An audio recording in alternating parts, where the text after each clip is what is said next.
Vipi ndugu yangu? Bana salama. Ndugu yangu kwema kabisa. Kwema ndugu yangu.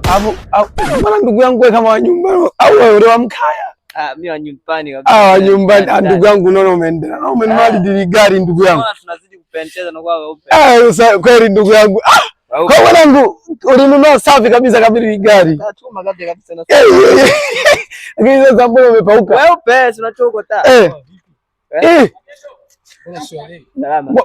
Unafanya nini? Bwana hapa tunapiga picha sasa. Wewe umesema gari yako kumbe tapeli. Wewe tapeli kwa sababu umeona mimi Msukuma unanao kama gari ya kwako. Umeweza kukamiliki kama hii impreza. Sikiliza ndugu yangu. Sikiliza sasa nikwambie ndugu yangu. Sio kwamba gari hatuwezi kununua Sukuma. Yule wa nyumba anadai kwamba yeye amemiliki gari. Sasa ndugu yangu na mimi nataka nipambane ndugu yangu, nimekuja hapa mjini, nimetoka juzi Mwanza. Ndugu yangu, umefanya la maana sasa. Kumbe wewe ni tapeli tu ndugu yangu. Ile ni tapeli. Kumbe hapa mjini matapeli mengi. Unaweza kuuzia gari sio yako. Bwana ndugu yangu.